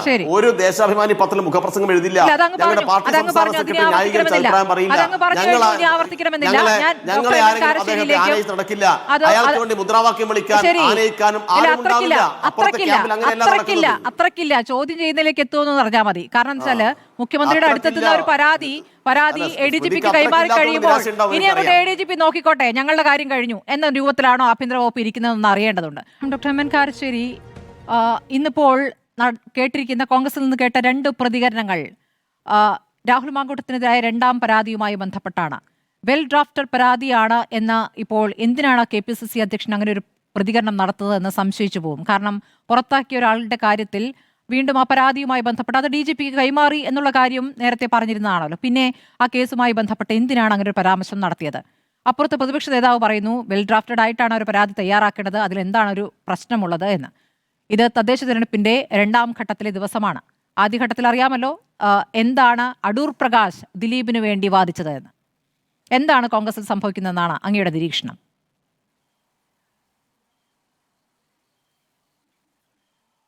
സ്മൃതി, കോൺഗ്രസിനകത്ത് ഇതിനെപ്പറ്റിയൊന്നും കൃത്യമായി നിലപാടില്ല എന്ന് വളരെ വളരെ വ്യക്തമാണ്. VD സതീശൻ നേരത്തെ രാഹുൽ മാങ്കൂട്ടത്തിൻ്റെ കാര്യത്തിലെടുത്ത നിലപാടിനെതിരായിട്ട് രംഗത്ത് വന്നത് മുൻ KPC പ്രസിഡന്റ് ശ്രീ K സുധാകരനാണ്. ഇപ്പോൾ അവർ പുറത്താക്കി കഴിഞ്ഞാൽ പിന്നെ അതിനെപ്പറ്റി ഒരു വാക്കും സംസാരിക്കേണ്ട ആവശ്യം ബഹുമാനപ്പെട്ട സണ്ണി ജോസഫിനില്ല. കാരണം അത് വെൽ ഡ്രാഫ്റ്റഡ് ആണോ ഇൽ ഡ്രാഫ്റ്റഡ് ആണോ എന്നുള്ള അദ്ദേഹത്തിൻ്റെ വിഷയമല്ലല്ലോ. കാരണം അദ്ദേഹത്തിൻ്റെ പാർട്ടിക്കാരനല്ല ഈ പറയുന്ന ആൾ. അപ്പോൾ അദ്ദേഹം വേണ്ടിയിരുന്നത് ആദ്യം തന്നെ നിയമസഭാ കക്ഷിയിൽ നിന്ന് പുറത്താക്കുന്നതിന് മുമ്പേ രാജിവെക്കാൻ ആവശ്യപ്പെടണമായിരുന്നു. അത് അദ്ദേഹം ചെയ്തില്ല, പാർട്ടി ഇപ്പോഴും ചെയ്തിട്ടില്ല. പിന്നെ ഈ കൂട്ടത്തിൽ എനിക്കൊരു പ്രധാന കാര്യം പറയാനുള്ളത്, നിർഭാഗ്യവശാൽ കേരളം കൂടെ സ്ത്രീവിരുദ്ധമായിക്കൊണ്ടിരിക്കുകയാണ്. പുരുഷാധിപത്യത്തിൻ്റെ പല തരത്തിലുള്ള വിളയാട്ടങ്ങളാണ് നമ്മൾ കാണുന്നത്. അത് പോലീസിൻ്റെ കാര്യത്തിലാണെങ്കിലും ഗവൺമെൻറ്റിൻ്റെ കാര്യത്തിലാണെങ്കിലും പാർട്ടികളുടെ കാര്യത്തിലാണെങ്കിലും ഒക്കെ. ഇപ്പോൾ ബഹുമാനപ്പെട്ട മുഖ്യമന്ത്രി ശ്രീ പിണറായി വിജയൻ ഇന്ന് സ്ത്രീലമ്പടന്മാർ എന്ന് കോൺഗ്രസിലെ നേതാക്കന്മാരെ അധിക്ഷേപിച്ചു. സ്ത്രീവിരുദ്ധമായി പെരുമാറുകയും സംസാരിക്കുകയും ചെയ്യുന്നതിൽ ഏറ്റവും കുപ്രസിദ്ധി നേടിയ കേരളത്തിലെ ഒരു രാഷ്ട്രീയക്കാരൻ ശ്രീ ഗണേഷ് കുമാർ അദ്ദേഹത്തിൻ്റെ മന്ത്രിസഭയിൽ ഗതാഗത വകുപ്പ് മന്ത്രിയാണ്. പിന്നെ അദ്ദേഹത്തിൻ്റെ ഓഫീസ് ഭരിക്കുന്ന P ശശി ഇത്തരം ആരോപണങ്ങളുടെ പേരിൽ നേരത്തെ പാർട്ടി തന്നെ പുറത്താക്കിയ ഒരാളാണ്. ഷൊർണൂർ MLA ആയിരുന്ന PK ശശിയെപ്പറ്റി ഇത്തരം പരാതികൾ ഉണ്ടായിരുന്നു എന്നുള്ളത് എല്ലാവർക്കും അറിയുന്ന കാര്യമാണ്. ഇതുപോലെ തന്നെ കോൺഗ്രസ്സുകാർ ഇപ്പോൾ വർത്തമാനം പറയുന്നുണ്ട്, കോവളത്തെ അവരുടെ MLA ശ്രീ M വിൻസെൻ്റ് ഇത്തരം കേസിൽ പോലീസ് അറസ്റ്റ് ചെയ്ത ഒരാളാണ്. പെരുമ്പാവൂർ MLA ശ്രീ എൽദോസ് കുന്നപ്പള്ളി അവരൊക്കെ ഇപ്പോഴും കോൺഗ്രസിനകത്തുണ്ട്. ഇത്തരം പരാതികളും കേസുകളൊക്കെ ഉള്ള ആളുകളാണ്. അപ്പോൾ ഞാൻ പറയുന്നത് LDF ആണെങ്കിലും UDF ആണെങ്കിലും CPM ആണെങ്കിലും കോൺഗ്രസ് ആണെങ്കിലും ഇത്തരം പരാതികളുടെ നേരെ എടുക്കുന്ന നിലപാട് എത്രമാത്രം ഉത്സാഹം കെട്ടതാണ്, എത്രമാത്രം നിർവികാരമാണ്, എത്രമാത്രം പ്രതിബദ്ധത ഇല്ലാത്തതാണ് എന്നതിന് ഞാൻ വേറെ ഒരു തെളിവ് പറയാം. ഇപ്പോൾ ദിലീപിൻ്റെ കേസിൻ്റെ പശ്ചാത്തലം അവിടെ ഇരിക്കുന്നുണ്ട്. ഈ സമയത്ത് ഉണ്ടായ ഒരു സംഗതിയാണ് വിമൻ കളക്റ്റീവ് ഇൻ സിനിമ. ആ പെൺകുട്ടികളുടെ അരജിയുടെ പുറത്താണ് ഗവൺമെൻറ് ഹേമ കമ്മിറ്റിയെ നിയമിച്ചത്. 2019 ഹേമ കമ്മിറ്റി റിപ്പോർട്ട് കൊടുത്തു. അത് തൊഴിലിടങ്ങളിൽ കേരളത്തിലെ സ്ത്രീകൾ അനുഭവിക്കുന്ന ദുരിതങ്ങൾ സിനിമാ മേഖലയിൽ പോലും എത്രമാത്രം ഭീകരമാണെന്ന് കാണിക്കുന്ന ആ റിപ്പോർട്ടിനെ പറ്റി ഭരണകക്ഷിക്കോ പ്രതിപക്ഷത്തിനോ ഒരു ബേജാറുമില്ലല്ലോ. അതിൽ പ്രധാനപ്പെട്ട കാര്യങ്ങളൊന്നും പുറത്തു വന്നിട്ടില്ല. വിവരാവകാശ നിയമത്തിൻ്റെ പരിധിയിൽ അത് കൊണ്ടുവരണം എന്ന് പറഞ്ഞ കാര്യം എവിടെ എത്തിയിട്ടില്ല. അതിൽ ഉന്നയിച്ച കേസുകളൊന്നും എൻ്റെ പരിമിതമായ അറിവിൽ FIR ഇടുകയോ പോലീസ് അന്വേഷിക്കുകയോ അറസ്റ്റ് ചെയ്യുകയോ ഒന്നും ഉണ്ടായിട്ടില്ല. അപ്പോൾ എത്ര അനാഥവും അരക്ഷിതവുമായിട്ടാണ് സ്ത്രീത്വം ഇവിടെ പുലരുന്നത് എന്നുള്ളതിൻ്റെ ദയനീയമായ കാഴ്ചയാണ്. പിന്നെ ഒരു പരാതി കൊടുക്കാൻ ഇവിടുത്തെ പെൺകുട്ടികൾക്ക് അല്ലെങ്കിൽ വീട്ടമ്മമാർക്ക് ധൈര്യമില്ല. എന്താണ്? പോലീസിനെ വിശ്വാസമല്ല, ഗവൺമെൻറ്റിനെ വിശ്വാസമല്ല, സ്വന്തം പാർട്ടിയെ വിശ്വാസമല്ല. അതൊക്കെ പോരാഞ്ഞിട്ട് ഇപ്പോൾ സൈബർ ലോകത്ത് ഇവരെയൊക്കെ കഠിനമായി ആക്രമിക്കാനുള്ള ഗുണ്ടാ സംഘങ്ങളുണ്ട്. മനുഷ്യന് ഏറ്റവും വലുത് മാനമാണല്ലോ. അപ്പോൾ ഒരു പരാതി കൊടുക്കാൻ പറ്റാത്ത തരത്തിൽ ഈ പാർട്ടി നേതാക്കന്മാരുടെയോ സിനിമാ നടന്മാരുടെയോ മുതലാളിമാരുടെയോ ഒക്കെ ആരാധകന്മാർ, ഫാൻസ് അസോസിയേഷൻ, വെട്ടുകിളികൾ എന്ന തരത്തിൽ ഇവരെ ആക്രമിക്കുകയാണ്. അപ്പോൾ ഞാൻ പറയുന്നത് ഇവിടെ ഇപ്പോൾ ഇതൊക്കെ തമ്മിൽ തർക്കിക്കാം എന്നല്ലാതെ ഞാൻ ഒറ്റ കാര്യം ആവർത്തിച്ച് ചോദിക്കുകയാണ്. ആ ഹേമ കമ്മിറ്റി റിപ്പോർട്ട് ഒന്ന് പുറത്തു വിടുന്നതിന് ഗവൺമെൻറ് എന്താണ് ബുദ്ധിമുട്ട്? അത് ചോദിക്കുന്നതിന് പ്രതിപക്ഷത്തിന് എന്താണ് ബുദ്ധിമുട്ട്? അതറിയാനുള്ള അവകാശം ഈ നാട്ടിലെ പൗരന്മാർക്ക്, വോട്ടർമാർക്കില്ലേ? അപ്പോൾ ഞാൻ ആവർത്തിക്കുന്നു, കേരളം കൂടെ കൂടെ സ്ത്രീവിരുദ്ധമായി വരികയും പുരുഷാധിപത്യ മേഖലയായി തീരുകയും ചെയ്തുകൊണ്ടിരിക്കുകയാണ്. അതിലേക്ക് എല്ലാ പാർട്ടിക്കാരും സ്വന്തം വരി കൊടുക്കുന്നുണ്ട് എന്ന് പറയാനിടയായതിൽ എനിക്ക് വലിയ ഖേദമുണ്ട്. ശരി, ഞാൻ രഞ്ജിത്ത് മാരാർക്ക് പോകുന്നു. രഞ്ജിത്ത് മാരാർ, ഇപ്പോൾ രണ്ടാമത്തെ പരാതി അത് ശരിയായ പരാതിയല്ല, പരാതിയിൽ സംശയമുണ്ട് എന്നാണ് തിരുവനന്തപുരം സെഷൻസ് കോടതി പറഞ്ഞത്. ആ പരാതിയിൽ എന്തുകൊണ്ടാണ് സംശയം? FIR ഇട്ട ശേഷം പരാതിക്കാരിയുടെ മൊഴി എടുത്തതിൽ അസ്വാഭാവികതയുണ്ടെന്ന് കോടതി ചൂണ്ടിക്കാണിക്കുന്നു. ഇനി എന്താണോ KPCC അധ്യക്ഷൻ നൽകിയ പരാതി അത് അതേ രൂപത്തിലല്ല പിന്നെ മൊഴിയായി വന്നത് എന്ന് പറയുകയാണ് കോടതി. ഇതിലാണ് യഥാർത്ഥത്തിൽ അസ്വാഭാവികത. കോടതിയുടെ ഈ നടപടിയെ അങ്ങ് എങ്ങനെയാണ് കാണുന്നത്? കോടതിക്ക് ഫീൽ ചെയ്തിട്ടുണ്ടാവും, ഇതിപ്പോ കേസ് ക്വാഷ് ചെയ്തിട്ടില്ലല്ലോ, ആന്റിസിപ്പേറ്ററി ബെയിലല്ലേ കൊടുത്തിരിക്കുന്നത്. കോടതിക്ക് ഫീൽ ചെയ്തിട്ടുണ്ടാവും അത് ഒരു യൂഷ്വൽ നോർമൽ പ്രോസസ്സിൽ സാധാരണ ഇങ്ങനെ സംഭവിക്കാറില്ല. FIS എടുക്കും, FISൽ കോഗ്നൈസബിൾ ഒഫൻസസ് മേക്ക് ഔട്ട് ചെയ്ത് കഴിഞ്ഞാൽ അത് FIR ആവും, അങ്ങനെയാണ് പതിവുണ്ടാവുക. പക്ഷെ ഇതിൽ സംഭവിച്ചത് some complaint or some letter was given to അതോറിറ്റിയിലല്ലാത്തത് ആയിട്ടുള്ള ഒരാൾക്ക് കൊടുക്കുന്നു, അത് ഫോർവേഡ് ചെയ്യുന്നു, അതിന്റെ മുകളിൽ ഒരു കേസ് രജിസ്റ്റർ ചെയ്യുന്നു. ആ കേസ് രജിസ്റ്റർ ചെയ്തപ്പോഴത്തേക്കും probably court might have thought ഇത്രയും ഡിലേ എല്ലാം ഉള്ളത് കൊണ്ടിട്ടും ആന്റിസിപ്പേറ്ററി ബെയിലോട് മുൻകൂർ ജാമ്യം കൊടുക്കാം എന്നുള്ള രീതിയിലേക്ക് കണ്ടു കാണുമായിരിക്കും. അതാണ് അവരുടെ ആർഗ്യുമെന്റ് ഉണ്ടായിരുന്നുണ്ടാവുക. അത് അങ്ങനെ നമ്മൾ ഈ ഒരു വ്യക്തിനെ മാറ്റി നിർത്തി കഴിഞ്ഞാൽ അതിലൊരു വലിയ ഇത് നമുക്ക് പറയാൻ പറ്റില്ല. സ്ഥിരം സംഭവിക്കാനാണ് തന്നെ പലപ്പോഴും വരാറുണ്ട്, പല കംപ്ലൈന്റ്സ് ഇതുപോലെ വരുന്ന സാധനങ്ങളിൽ അങ്ങനെ സംഭവിക്കാറുണ്ട്. പക്ഷേ അങ്ങനെ സംഭവിക്കാറുണ്ട്. അൺയൂഷ്വൽ എന്ന് കോടതി കണ്ടിട്ടുണ്ടാവും. കോടതിക്ക് വ്യക്തികളെ കാണാൻ പറ്റില്ലല്ലോ. അല്ല, ഈ പർട്ടിക്കുലർ കേസ് എടുത്തു നോക്കുമ്പോൾ ആദ്യത്തെ പരാതിയും പരാതിപ്പെടാൻ അല്പം വൈകുന്നുണ്ട്. അതെന്തുകൊണ്ടാണ്? ആർക്കെതിരെയാണോ പരാതി പറയുന്നത് അയാളുടെ സ്വാധീനം, അയാളെ ഭയം തുടങ്ങിയ ഘടകങ്ങൾ അവിടെ നിൽക്കുകയാണ്. എന്തെങ്കിലും തരത്തിലുള്ള അപകടം സംഭവിക്കാമെന്നുള്ള ഒരു പേടി കാരണം ആദ്യത്തെ പരാതിയും വൈകുന്നുണ്ട്. ആ പരാതി പിന്നീട് മുഖ്യമന്ത്രിക്ക് നേരിട്ട് നൽകുന്നത് എന്തുകൊണ്ടാണ്? അല്ലെങ്കിൽ ആ പരാതി വേണ്ട വിധത്തിൽ ട്രീറ്റ് ചെയ്യപ്പെടുമില്ല എന്ന ഭയം കൊണ്ടായിരിക്കാം. ഇനി രണ്ടാമത്തെ പരാതിക്കാരിയും പരാതി നൽകാൻ ആദ്യം ഭയപ്പെട്ടിരുന്നു എന്നുള്ളതാണ്. അപ്പോൾ ആ പരാതി നൽകാൻ വൈകലിനെ സംശയിക്കുന്നത് എങ്ങനെയാണ് ന്യായീകരിക്കാനാവുക? അത് ഞാൻ ചോദിക്കാൻ കാരണം, കോടതികളിൽ നിന്നും ഇപ്പോൾ കീഴ്ക്കോടതികളിൽ നിന്നും പല ഘട്ടങ്ങളിലായി അതിജീവിതമാർക്ക് അല്ലെങ്കിൽ ആക്രമിക്കപ്പെട്ടവർക്ക് അനുകൂലമായ അവർക്ക് ഒരു ആശ്വാസമാകുന്ന വിധികൾ വരുന്നില്ല എന്നുള്ളത് ആശങ്കപ്പെടുത്തുന്നതാണ്. ഇപ്പോൾ ഡോക്ടർ MN കാരശ്ശേരി ചൂണ്ടിക്കാണിച്ചതുപോലെ തന്നെ അങ്ങനെയൊന്നുമില്ല, വെറുതെ കാരശ്ശേരി സാർ വെറുതെ പറയുന്നത്. അങ്ങനെയൊന്നുമല്ല. പല കേസുകളും അദ്ദേഹം കാണാത്തത് കൊണ്ടിട്ടും അദ്ദേഹം ഈ വാർത്താ ചാനലിൽ മാത്രം ജഡ്ജ്മെന്റ്സ് കാണുന്നത് കൊണ്ടിട്ട് മാത്രമാണ് അങ്ങനെ പറയുന്നത്. കാരണം പല ജഡ്ജ്മെന്റ്സിലും കൺവിക്ഷൻസ് വരുന്നുണ്ട്. കൺവിക്ഷൻസിൽ കോടതി നോക്കുന്നത് സ്റ്റെർലിംഗ് വിറ്റ്നസ് ടെസ്റ്റ് വെച്ചിട്ടാണ്. പ്രത്യേകിച്ച് ലേഡീസിനെ ഹരാസ് ചെയ്യുന്ന കേസിൽ വെദർ ദി വിറ്റ്നസ്, ഒറ്റ വിറ്റ്നസിനെ മാത്രമേ പലപ്പോഴും നോക്കുള്ളൂ. അതായത് ഈ വിക്ടിം എന്ന് പറയുന്നവരെ മാത്രമേ നോക്കുന്നുള്ളൂ. ആ വിക്ടിമിനെ നോക്കുമ്പോഴത്തേക്കും അവർ സ്റ്റെർലിംഗ് വിറ്റ്നസ് ടെസ്റ്റ് പാസ്സാവും. അതായത് അവരുടെ മൊഴി മാത്രം എടുത്ത് നോക്കിക്കഴിഞ്ഞാൽ അവരെ വിശ്വസിക്കാൻ പറ്റുമോ? വേറെയുള്ള സർക്കംസ്റ്റാൻസസിൽ നിന്ന് അവർ നുണ പറയുകയാണെന്ന് കാണാൻ പറ്റില്ല എന്നുണ്ടെങ്കിൽ ആ ഒറ്റ മൊഴിയിൽ മാത്രമാണ് ശിക്ഷിക്കുന്നത്. എന്തോരം അപ്പീൽസ് ഇവിടെ പെൻഡിങ് ഉണ്ട് ശിക്ഷ കഴിഞ്ഞിട്ട്, എത്രയോ അപ്പീൽസ് ശരിവെക്കുന്നുണ്ട്. വളരെ അധികം കേസുകൾ അക്വിറ്റും ചെയ്യപ്പെടുന്നുണ്ട്. അപ്പോൾ ആ കേസുകളിലെല്ലാം ഇങ്ങനെയാണ് സംസ്ഥാനം ഫുള്ളും സംവിധാനങ്ങൾ ഫുള്ളും ഇൻസ്റ്റിറ്റ്യൂഷൻ ഫുള്ളും തകരാറിലായി എന്നൊക്കെ പറയുന്നത് അത് അദ്ദേഹത്തിൻ്റെ വാദത്തിന് ഇമ്പം കൂട്ടാൻ വേണ്ടി മാത്രം കാര്യങ്ങൾ മനസ്സിലാക്കാതെ പറയാം. 1-2 കേസുകൾ ഇപ്പോൾ ഉണ്ടാവുന്നത് അതിലും കോടതിക്ക് എവിഡൻസ് നോക്കിയിട്ടല്ലേ ചെയ്യാൻ പറ്റുള്ളൂ. എവിഡൻസിൽ അങ്ങനെ ഇല്ല എന്ന് കാണുകയാണെന്നുണ്ടെങ്കിൽ ആ ശിക്ഷ ഉണ്ടാവില്ല. ഇല്ല, ഉണ്ടാവാതെ തന്നെ വരേണ്ടത്. അല്ലാതെ ആരെങ്കിലും ഒരു അലിഗേഷൻ, ഫോൾസ് അലിഗേഷൻ വന്ന കേസുകളിലൊക്കെ ശിക്ഷിക്കണം എന്നൊക്കെ പറഞ്ഞു കഴിഞ്ഞാൽ ദാറ്റ്സ് ഓൾ റോങ്. ഇത് ഞാൻ ഫോൾസ് അലിഗേഷൻ ആണെന്ന് ഞാൻ പറയുന്നില്ല. ഈ പറയുമ്പോൾ തന്നെ ഫോൾസ് അലിഗേഷൻ ആണ് വാദിച്ച് നടന്നുകൊണ്ടിരുന്ന ഒരാൾ ജയിലിൻ്റെ അകത്തുണ്ട്. അത് കഷ്ടമാണ്. അത് ഞാൻ എനിക്ക് ഡിഫറൻസ് ഓഫ് ഒപ്പീനിയൻ അദ്ദേഹത്തിൻ്റെ ഇതിലുണ്ടെങ്കിൽ പോലും അദ്ദേഹം ഇപ്പോഴത്തെ വളരെ തമാശയായിട്ടാണ് കാര്യങ്ങൾ. ഈ ദിവസങ്ങളിൽ പ്രത്യേകിച്ച് ഞാനങ്ങനെ പറയാൻ തയ്യാറല്ല. കാരണം എന്താ വെച്ച് കഴിഞ്ഞാൽ അദ്ദേഹത്തിന്റെ case could have been considered, കുറച്ച് ബെറ്റർ ആയിട്ട് കൺസിഡർ ചെയ്ത് ജാമ്യം കൊടുക്കാവുന്ന കേസ് തന്നെയാണ്. അതിലൊരു സംശയവും വേണ്ട. ഇത് എന്തിനാണ് ജാമ്യം? നമ്മളപ്പോൾ ഫണ്ടമെന്റൽ ക്വസ്റ്റ്യനിലേക്ക് വീണ്ടും വരണം. എന്തിനാണ് ജാമ്യം കൊടുക്കുന്നത്? ഇൻവെസ്റ്റിഗേഷന് ഇയാൾ എന്തെങ്കിലും തകരാറുണ്ടാക്കുമോ? ഒന്നാമത്തെ കാര്യം.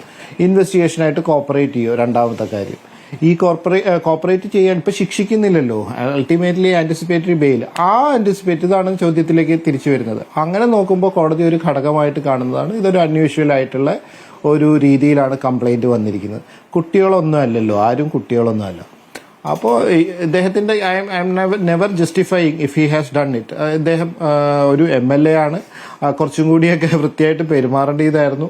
MLA ആയിട്ട് പോവാൻ, ഈ അലിഗേഷൻസ് ട്രൂ ആണെങ്കിൽ, ഈവൻ റേപ്പിന്റെ ഇത് വരില്ലെങ്കിൽ പോലും MLA ആയിട്ടിരിക്കാനുള്ള അർഹതയൊന്നും ഐ ഡോണ്ട് തിങ്ക്. MLA ആയിട്ടെന്നുള്ളതല്ല, ഒരു നല്ല പാർട്ടിയുടെ റെസ്പോൺസിബിൾ ആയിട്ടുള്ള ഒരു സ്ഥാനത്തിരിക്കാനും പോലുള്ള അർഹത അങ്ങനെയുള്ളവർക്ക് ഇല്ല എന്നുള്ളതാണ് എൻ്റെ തോന്നൽ. That is my side of things, viewing side of things. അദ്ദേഹത്തിന്റെ തന്നെ കേസ്, അദ്ദേഹം ആദ്യത്തെ കേസിൽ പറയുന്നത് അവർ അഡ്മിറ്റ് ചെയ്തിട്ടാണ് ആ കേസ് നടത്തിയിരിക്കുന്നത്. കൺസെൻഷ്യൽ ആയിരുന്നു എന്ന് തന്നെ പറഞ്ഞിട്ടാണ്. വൾണറബിൾ ആയിട്ടുള്ളൊരു സിറ്റുവേഷനിൽ ഉണ്ടായിരുന്ന ഒരു ലേഡീനെ he was having affair with her and he had enough and more pleasure or displeasure having the company of the lady. അതൊന്നും നല്ലൊരു ഉത്തരവാദിത്തപ്പെട്ട പൊസിഷനിലേക്ക് വരേണ്ട ആൾക്കാർക്ക് ചേർന്നതല്ല. അത് ചേരാത്തത് കൊണ്ടിട്ടായിരിക്കും മിക്കവാറും കോൺഗ്രസിലെ എല്ലാ ലീഡേഴ്സും തന്നെ ആ സിറ്റുവേഷനിൽ കൺവെൻഷനൽ ആയിട്ട് നമ്മൾ കണ്ടിരുന്ന ലീഡേഴ്സ്, എല്ലാ ലീഡേഴ്സിനെയും നമുക്ക് പറയാൻ വയ്യ. നമ്മൾ പലപ്പോഴും വളരെ താല്പര്യത്തോട് കൂടെ കണ്ടിരിക്കുന്ന പല ലീഡേഴ്സും ഒരു സ്ട്രിക്റ്റ് സ്റ്റാൻഡാണ് എടുത്തത്, including the opposition leaders strict സ്റ്റാൻഡാണ് എടുത്തിരിക്കുന്നത്. അങ്ങനെ തന്നെയാണ് എടുക്കേണ്ടതും. അതിലൊന്നും ഒരു സംശയവും വേണ്ട. ഏത് പാർട്ടി എടുത്തു എന്നുള്ളതല്ല, ആ പാർട്ടി അങ്ങനെ ചെയ്തില്ലല്ലോ എന്നുള്ളതല്ല അതിലെ ക്വസ്റ്റ്യൻ.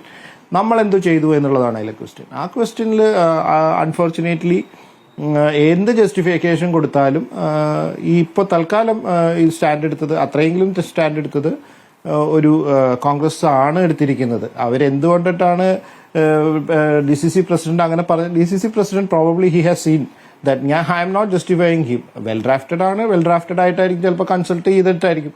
ഈ കൺസൾട്ട് ചെയ്ത് കൊടുക്കുന്ന FISന്റെ ഒരു കുഴപ്പം എന്ന് വെച്ചാൽ, നമ്മൾ പലപ്പോഴും ഡിഫൻസ് ആർഗ്യൂ ചെയ്യുമ്പോൾ ഉള്ള ഒരു പ്രശ്നം, കൺസൾട്ട് ചെയ്യുന്ന FISൽ എൻ്റെ അഭിപ്രായം മാത്രമായിരിക്കണം എന്നില്ല. അതായത് പരാതിക്കാരൻ്റെ അഭിപ്രായം മാത്രമായിരിക്കണം. അത് പലരുടെയും എലമെന്റ്സ് വരാനുള്ള സാധ്യതകളുണ്ട്. അതാണ് ഒരു ഡിഫൻസ് ലോയർ കാണുമ്പോൾ അദ്ദേഹത്തിന് തോന്നിക്കാണുമായിരിക്കും അത് വെൽ ഡ്രാഫ്റ്റഡ്. കൊളോക്കിയലായിട്ട് നമ്മൾ ഓരോ സാധനത്തിലും കയറി പിടിച്ച് റെസ്പോൺസിബിൾ ആണ് അദ്ദേഹത്തിന്റെ പൊസിഷനും. അദ്ദേഹം അങ്ങനെ ലൂസ് ടോക്സ് വരാതെ നോക്കേണ്ടതായിരുന്നു. പക്ഷേ കോൺഗ്രസിലെ ഏറെക്കുറെ കണ്ടിരുന്ന ആൾക്കാർ, റെസ്പോൺസിബിലിറ്റി ആയിട്ടുള്ള ആൾക്കാരൊക്കെ സ്റ്റേറ്റ്മെന്റ് ഈസ് എഗൻസ്റ്റ് ഈ അക്യൂസ്ഡ് ഇൻ ദിസ് കേസ് അല്ലേ.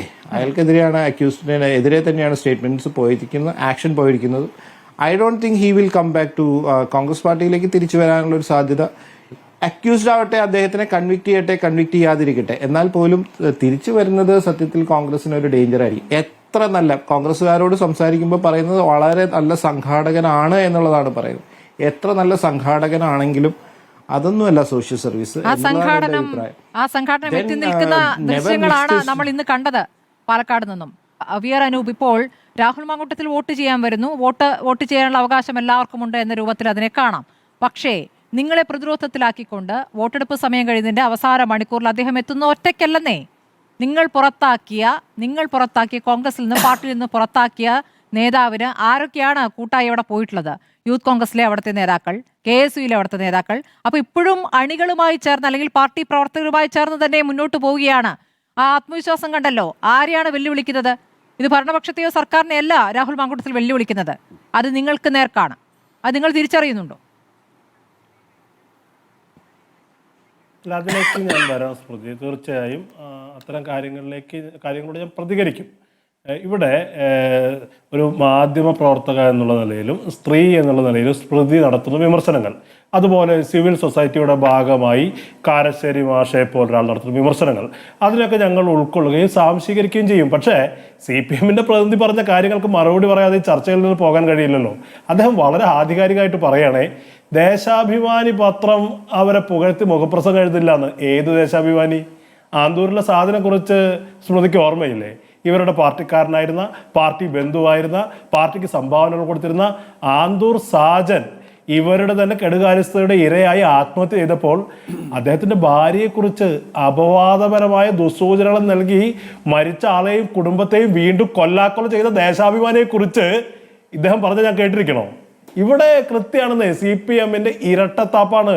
ഇരട്ടത്താപ്പിന്റെ കൊടുമുടിയിലാണ് CPM. ഇവർ പറയുന്നത് എന്താ? ഇവർ പറയുന്നത് ഞങ്ങൾ അത് അത്ര ഗുരുതരമായ കുറ്റകൃത്യമാണെന്ന്.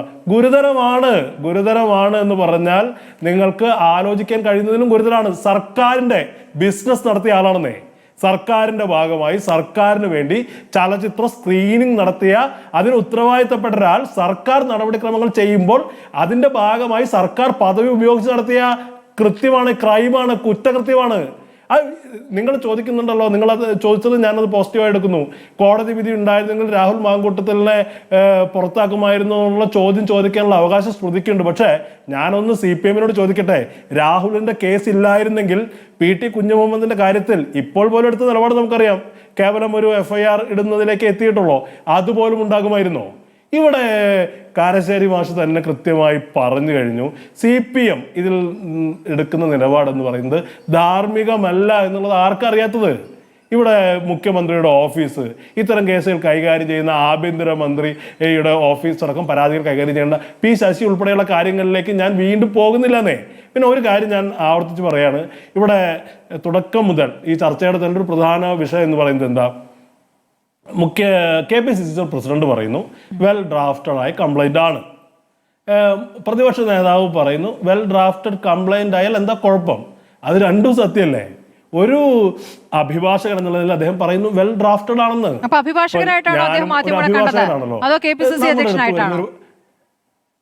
അല്ല ഞാൻ പറയട്ടെ KPCC പ്രസിഡന്റ് എന്ന നിലയ്ക്ക് അദ്ദേഹം നടത്തേണ്ട ചുമതല നടത്തിയതിനു ശേഷമല്ലേ അദ്ദേഹം പറയുന്നത്?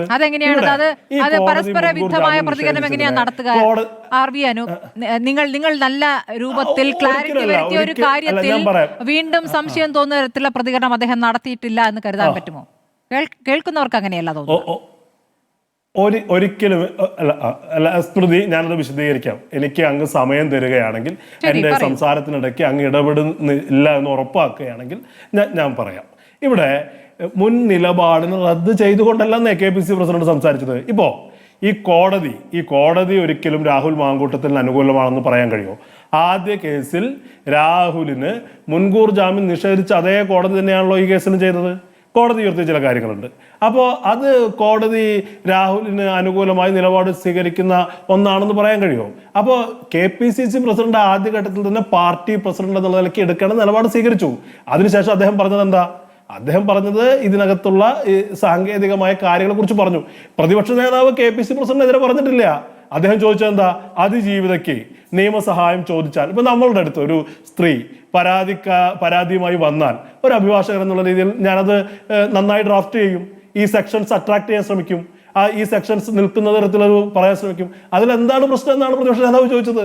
അപ്പൊ ഇതിനെ ഒരു വലിയ ആശയപരമായ പ്രശ്നമായും അതിനകത്ത് കോൺട്രഡിക്ഷൻസ് ഉണ്ട് എന്ന് പറയുന്നതിനപ്പുറം ഞങ്ങളത് പറയാൻ ആഗ്രഹിക്കുന്നത്, ഈ പ്രശ്നങ്ങളൊക്കെ നിലനിൽക്കുമ്പോൾ CPM-ന്റെ ഇതിനോടുള്ള സമീപനം എന്ന് പറയുന്നത് ഏതെങ്കിലും തരത്തിൽ ഇരകൾക്ക് വേണ്ടിയല്ല. അങ്ങനെ ആയിരുന്നെങ്കിൽ PT കുഞ്ഞുമുഹമ്മദ് എന്ന് പറയുന്ന ഇവരുടെ മുൻ MLA, പ്രവാസി സംഘത്തിന്റെ നേതാവ്, പോഷക സംഘടനയുടെ നേതാവ്, അതുമാത്രമല്ല കൈരളി ചാനൽ ഉണ്ടാക്കുന്നതിൽ നിർണായക പങ്കുവച്ചാൽ ഒരു MLA ഒന്നതിനുപരം സാംസ്കാരികമായി CPM-ന്റെ ഒരു സാംസ്കാരിക പ്രതിനിധിയും സാംസ്കാരിക നായകനുമായ ആൾ എവിടെ പോയി? സാംസ്കാരിക നായകർ പുകാസ എവിടെ?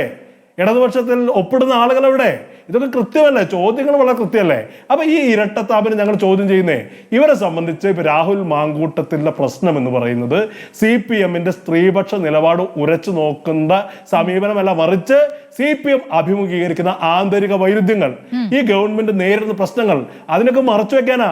ഞാൻ പറഞ്ഞതിന് ഇപ്പോഴും ഈ പറയുന്ന ദേശാഭിമാനിയെ കുറിച്ച് പറഞ്ഞതിന് CPM പ്രതിനിധിക്ക് മറുപടി ഉണ്ടോ? ശരി, അത് CPM പ്രതിനിധി സനോജ് പറയട്ടെ. പക്ഷേ ഈ വൈരുദ്ധ്യങ്ങൾ നിങ്ങളുടെ പാർട്ടിക്കകത്തുമുണ്ട് എന്നുള്ളതാണ്. നിങ്ങളുടെ പാർട്ടിയിലെ വനിതാ നേതാക്കൾക്ക് ഇതിലൊരു കൃത്യമായ ഉത്തരം കൊടുക്കൂ. അതാണ് അവിടെ ചോദ്യമായി നിൽക്കുന്നത്. VK സനോജ്, ഇപ്പോൾ മറു ആരോപണങ്ങൾക്ക് അങ്ങേക്ക് മറുപടി നൽകാം.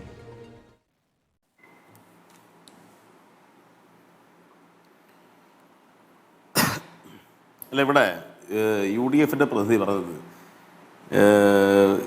നന്നായി ഡ്രാഫ്റ്റ് ചെയ്ത പരാതിയെക്കുറിച്ച് സണ്ണി ജോസഫ് വളരെ ഇരകൾക്ക് അനുകൂലമായിട്ടോ അല്ലെങ്കിൽ അങ്ങനെ പ്രത്യേകിച്ച് അദ്ദേഹത്തിൻ്റെ വർത്തമാനത്തിൽ പ്രത്യേകിച്ച് ഒന്നും ഒരു ധ്വനിയുമില്ല എന്ന രൂപത്തിൽ പറഞ്ഞു എന്നാണ്.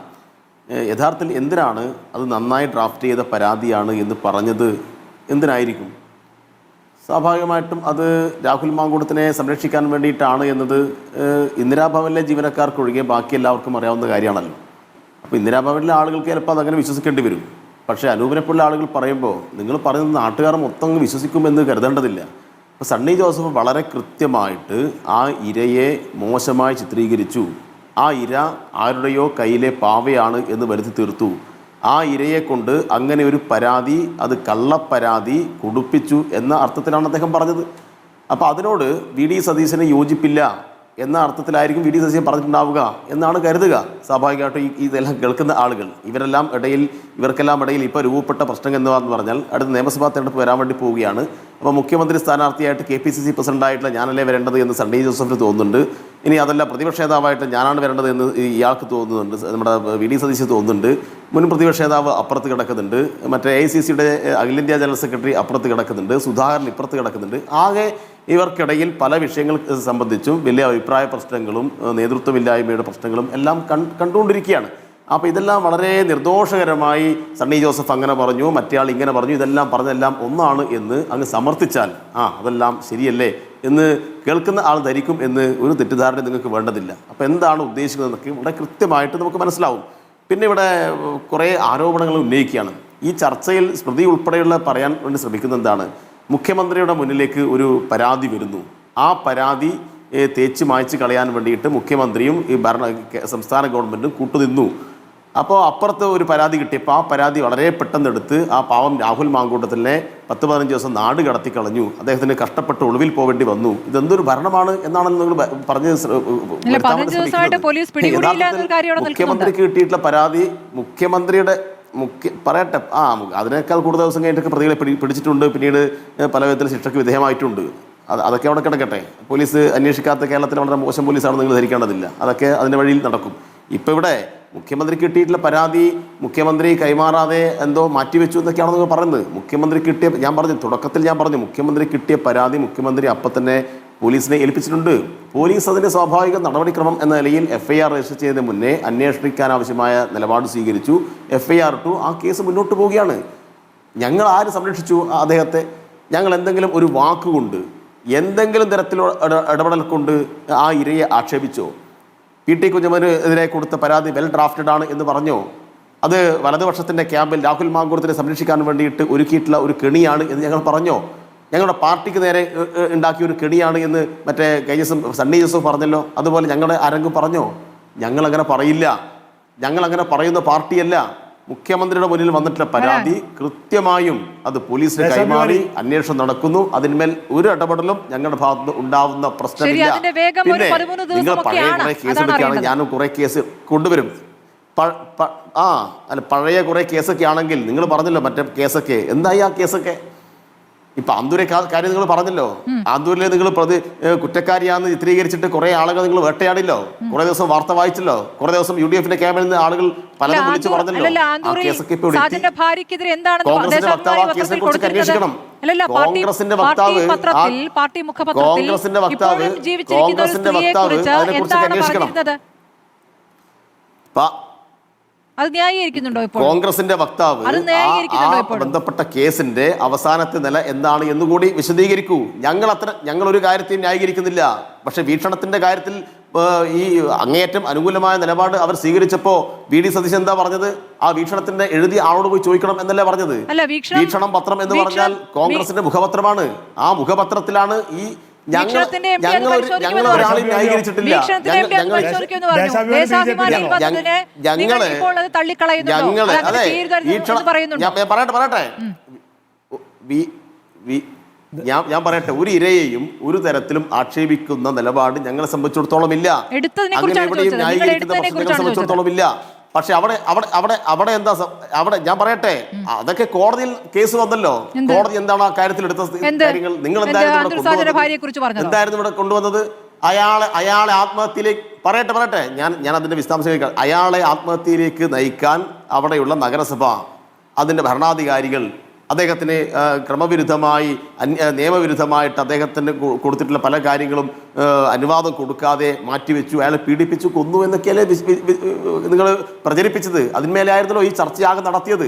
അതിന്മേലെല്ലാം കേസ് നടന്നിട്ടുണ്ട്. അവര് കൃത്യമായ കാര്യങ്ങൾ കോടതിയിൽ സമർപ്പിച്ചിട്ടുണ്ട്. കോടതി എന്ത് അവസാന വിധി പറഞ്ഞു എന്നുകൂടി നിങ്ങൾ ഇത്തരം ചർച്ചകൾ നയിക്കുന്ന സന്ദർഭത്തിൽ അതൊക്കെ കൂട്ടിയുമ്പോൾ ആ കാര്യങ്ങളോട് പറയണം എന്ന് മാത്രം ഞാൻ ഈ സന്ദർഭത്തിൽ പറയാണ്. ആ കാര്യങ്ങളോട് പറയണമായിരുന്നു. നിങ്ങൾ അതൊന്നും പറയാതെ പണ്ട് നിങ്ങൾ അടിച്ച അതേ കാർഡിലെ അതേ വരികൾ തന്നെ ഇപ്പോഴും വായിക്കുമ്പോൾ അത് അത്ര ശരിയുള്ള ഏർപ്പാടല്ല. അതെല്ലാം ഇവിടെ പറയുന്നതിന് വേണ്ടിയിട്ടാണ്. ആർക്ക് വേണ്ടി ഇത് പറയുന്നത്? ഇതെല്ലാം രാഹുൽ മാങ്കൂട്ടത്തെ സംരക്ഷിക്കാൻ വേണ്ടിയിട്ടാണ്. ഈ തരത്തിൽ കൊണ്ടുപോകുന്നത് ഈ രാഹുലിനെ സംരക്ഷിക്കാൻ വേണ്ടിയിട്ടാണ്. രാഹുലിനെ സംരക്ഷിക്കാൻ വേണ്ടിയിട്ട് ഈ മാങ്കൂട്ടത്തെ സംരക്ഷിക്കാൻ വേണ്ടിയിട്ട് പല കാര്യങ്ങളും സമീകരിക്കുകയാണ്. നിങ്ങളുടെ ഭരണത്തിൽ അങ്ങനെ നടന്നു, നിങ്ങളുടെ ആളുകൾ ഇങ്ങനെ നടത്തി എന്നെല്ലാം പറഞ്ഞിട്ട് കേരള രാഷ്ട്രീയത്തിൽ സമാനതകളില്ലാത്ത സമീപനമാണ് പ്രധാനം. അവിടെയാണ് ഞാൻ പറഞ്ഞത്. സമീകരണമല്ല സമീപനമാണ്. അല്ലല്ല, സമീപനമാണ്. അതായത് അതാണ് ഞാൻ പറഞ്ഞത്. നിങ്ങൾ അതിന്റെ ഗ്രാവിറ്റിയിലേക്ക് പോകുന്നു. ഒരു പരാതി വരുമ്പോഴേക്കും അതിന്റെ ഗ്രാവിറ്റി അറിയില്ലല്ലോ. ഒരു പരാതി വരുമ്പോൾ സമീപനം. അങ്ങനെയാണെങ്കിൽ ഇപ്പോൾ കാർഷിക മാഷ് ചൂണ്ടിക്കാണിച്ച കേസുകളൊക്കെ ഉണ്ട്. കേരളത്തിന്റെ മുഖ്യമന്ത്രിയുടെ മുന്നിൽ ഒരു മുൻ MLA ഗൗരവത്തിലെടുത്തിട്ടില്ല എന്നാണ് സ്മൃതി തുടക്കത്തിൽ പറഞ്ഞത്. വീക്ഷണത്തെ തള്ളി പറഞ്ഞാൽ പോരാ. അത് പോലീസിന് കൈമാറിയെന്നും പോലീസ് കേസ് രജിസ്റ്റർ ചെയ്തു എന്നും ആ അന്വേഷണം മുന്നോട്ട് പോവുകയാണ്. അപ്പോഴാണ് ഞാൻ പറഞ്ഞത് ആ അന്വേഷണത്തിൽ ഒരു തരത്തിലും ബാഹ്യമായ ഇടപെടൽ നടത്തി പറഞ്ഞിട്ടില്ല. ഞാൻ പറയട്ടെ, എന്റെ അവസരമാണ്, മര്യാദ പാലിക്കും.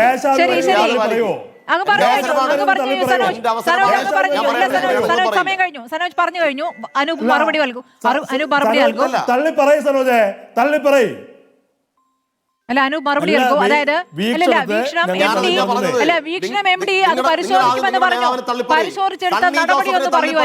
പരിശോധിച്ചെടുത്ത നടപടിയൊന്ന് പറയുമായിരുന്നു. സണ്ണി ജോസഫിനെ തള്ളി പറയാൻ തയ്യാറുണ്ടോ? അല്ല,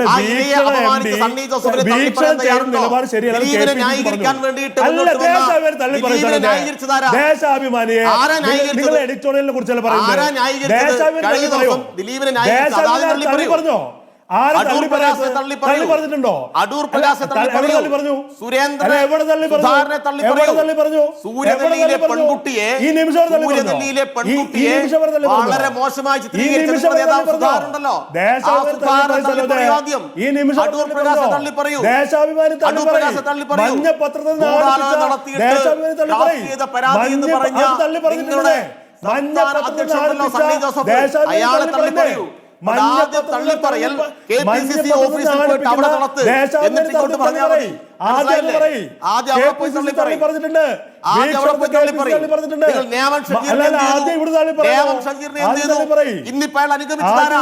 പാലക്കാട് രാഹുൽ മാങ്കൂട്ടത്തിനെ അനുഗമിച്ചിട്ട് ഈ പോളിംഗ് ബൂത്തിലേക്ക് കൊണ്ടുവന്നാരാ? എല്ലാം അവിടുത്തെ മണ്ഡലം ഭാരവാഹികളല്ലേ? ജില്ലാ നേതാക്കളല്ലേ?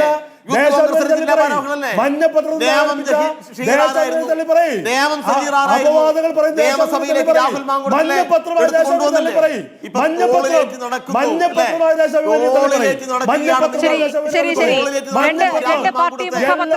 രണ്ട് കാര്യത്തിൽ രാഷ്ട്രീയ നിലപാടാണ്, സ്ത്രീപക്ഷ നിലപാടല്ല. ഇതാണ് കാരശ്ശേരി മാഷ് പറഞ്ഞത്. ഇതിൽ രാഷ്ട്രീയം മാത്രമാണ്. അല്ലല്ല, ഇതിൽ മുഴച്ചു നിൽക്കുന്നത് രാഷ്ട്രീയം മാത്രമാണ്. അനുപായാലും സനോജായാലും ശരി, ഇത് രണ്ടായാലും മുഴങ്ങി നിൽക്കുന്നത് ഇതിൽ രാഷ്ട്രീയം മാത്രമാണ് എന്നുള്ളത്. ഡോക്ടർ എം എൻ കാരശ്ശേരി, ഞാൻ ഇതിപ്പോൾ കയറി. കോടതി എടുക്കുന്ന നിലപാടിനനുസരിച്ച് ഡോക്ടർ എം എൻ കാരശ്ശേരി, കോടതി എടുക്കുന്ന നിലപാടിനനുസരിച്ച് രാഹുൽ മാങ്കൂട്ടവുമായി ബന്ധപ്പെട്ടും ഒരു നിലപാട് മാറ്റം ഉണ്ടാകും കോൺഗ്രസിൽ എന്നാണോ കരുതേണ്ടത്? അങ്ങനെ ഉണ്ടാകില്ല എന്ന് വി ആർ സനൂപ് ഇപ്പോൾ പ്രതീക്ഷ പ്രകടിപ്പിക്കുന്നുണ്ട്. പക്ഷേ പാർട്ടിയിലെ തന്നെ പ്രധാനപ്പെട്ട ചില നേതാക്കളുടെ പ്രതികരണം, ഇന്നിപ്പോൾ വോട്ട് ചെയ്യാൻ ഒരു സാധാരണ പൗരൻ അല്ലെങ്കിൽ ഒരു MLA എന്ന നിലയ്ക്ക് വോട്ട് ചെയ്യാൻ വന്ന രാഹുൽ മാങ്കൂട്ടത്തിന് ആരുടെയൊക്കെയാണ് പൂമാലയും പൂച്ചെണ്ടും കിട്ടിയതെന്നും നമ്മൾ കണ്ടതാണല്ലോ.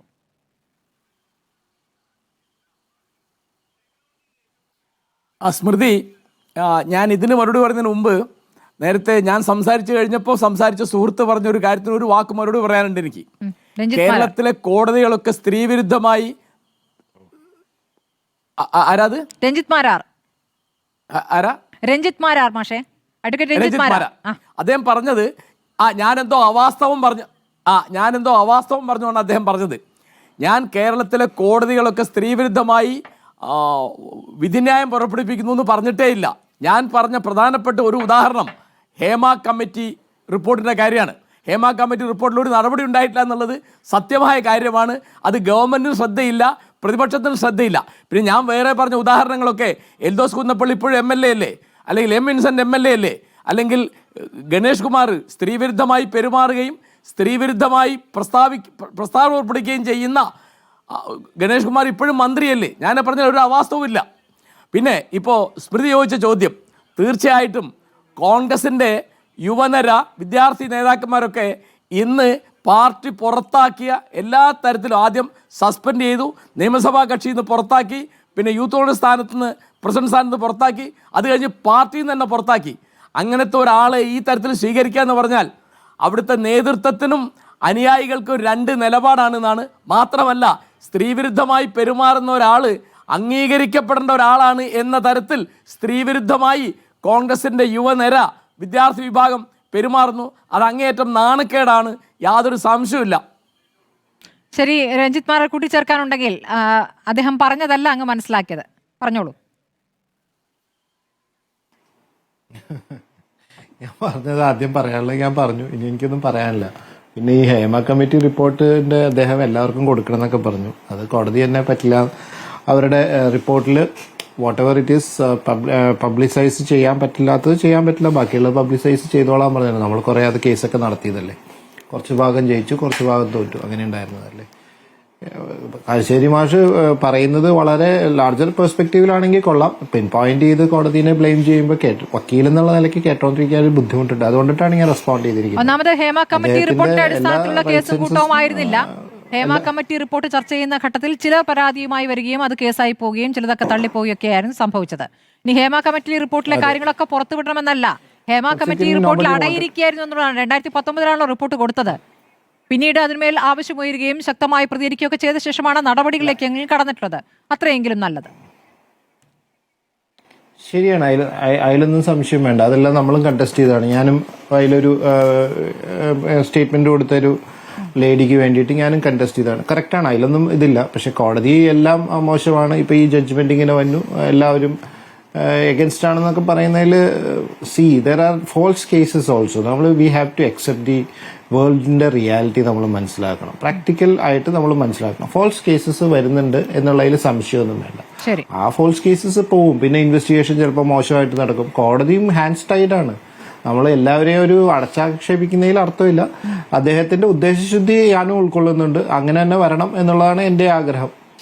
അങ്ങനെ വന്നാൽ നല്ല സൊസൈറ്റി ആയിട്ട് ഡെവലപ്പ് ചെയ്യും. ഉട്ടോപ്പിയൻ കൺസെപ്റ്റ് ആണെങ്കിൽ പോലും അങ്ങനെ തന്നെ വരണം എന്നാണ് ഞാനും ആഗ്രഹിക്കുന്നത്. സനോജ്, ഇപ്പോൾ രാഹുലിനെ തെരഞ്ഞു നടന്നിരുന്ന പോലീസ് 15-ാം ദിവസം രാഹുലിന് സുരക്ഷയൊരുക്കുകയാണ്. ഈ ഒരു സാഹചര്യത്തെ എങ്ങനെയാണ് കാണുന്നത്?